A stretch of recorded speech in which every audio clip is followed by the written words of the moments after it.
back to the channel, everybody. This is Kodeations. In today's video, we're going to be diving back into some Cookie Run Kingdom and specifically bringing you guys episode 2 of our short and sweet mini series for every player diving into the game for the very first time. In today's video, we're going to be talking about 3 things that every player needs to do as soon as they start in the game. Without further ado, let's dive right in.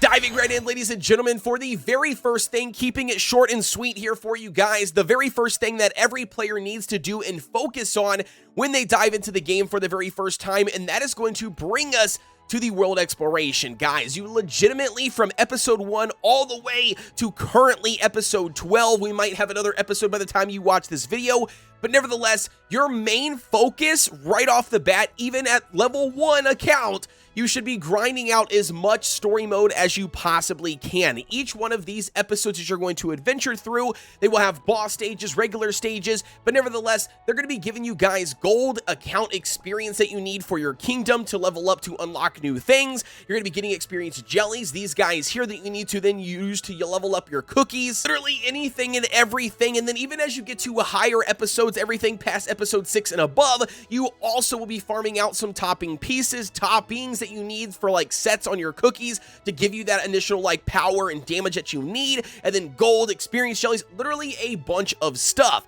Now, the second thing I want to talk about here is going to be, in order for you to progress and push as far as you can, it's inevitable you're going to have to level up cookies. And what I would advise you guys to do is level up your main cookies or your starter cookies that you have available to you, but that's it. I would not level up or invest in any skills or anything like that right off the bat. Instead, I would advise just to push as far as you can in the story mode, just leveling up your base cookies, and then hit up the tier list, hit up the other guides on YouTube to then really find out which cookies you should be investing in as the top tier cookies. And then at that point, then you can invest and start investing into their skills and then topping sets and topping pieces and things that you absolutely know are going to be utilized late game. Now, officially diving into the number 2 thing that you should absolutely be taking advantage of at that early level and the start of the game, that's going to be your kingdom aspect. I see a ton of players completely ignoring and neglecting the kingdom aspect early game, which then ends up hurting you and halting your progression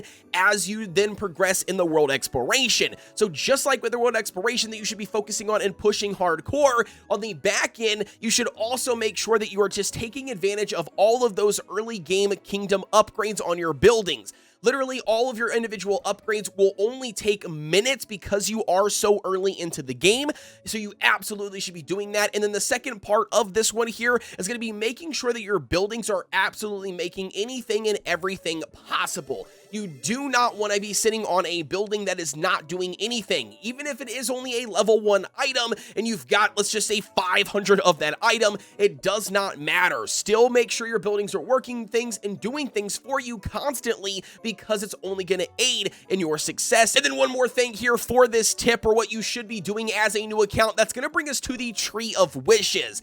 As a early game account, guys, I cannot stress this enough. The Tree of Wishes is going to be the best way to farm gold in this game, hands down. And because of that, as a early account, the items that it's going to ask you early game are going to be really, really easy for you to craft. Literally, some of these take seconds, not even full minutes to craft.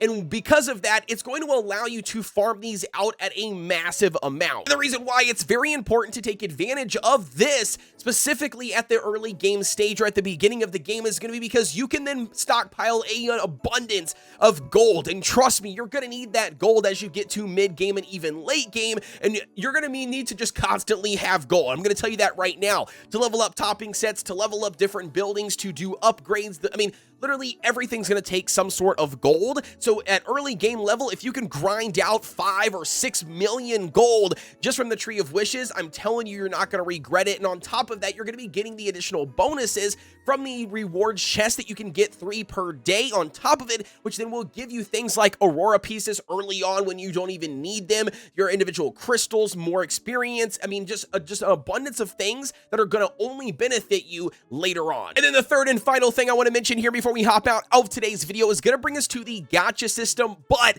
specifically going to bring us to the treasure system. I see a lot of new players diving into the game and not really sure, or they maybe not even don't even know.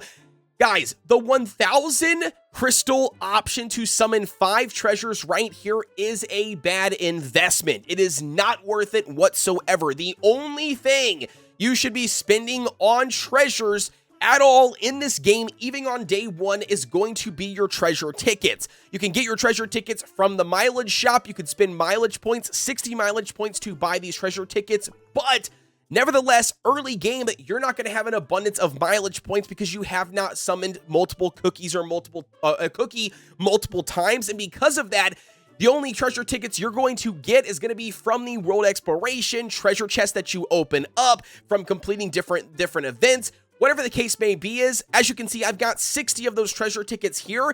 That is what you should be utilizing on your treasures. Do not spend crystals for treasure tickets, guys. It's a bad investment. It's a waste of your crystals. Your crystals are better spent elsewhere. And that's going to be it for today's video, ladies and gentlemen. Just a short and sweet video, hopefully under that 8-minute mark, guys. Like I said, I just wanted to bring you 3 things that every player diving into Cookie Run Kingdom right now should absolutely be doing and making sure that they're doing, because that's going to be how you can play the game the most efficiently and not waste resources to help you out in the long run. As always, guys, don't forget to like, comment, and subscribe. I cover anything and everything about Cookie Run Kingdom. Also, I've got a Discord with over 6,000 players for Cookie Run Kingdom. The link's provided down below in the description. You can join us over there. And then with that being said, as always, I'll see you guys on the next one.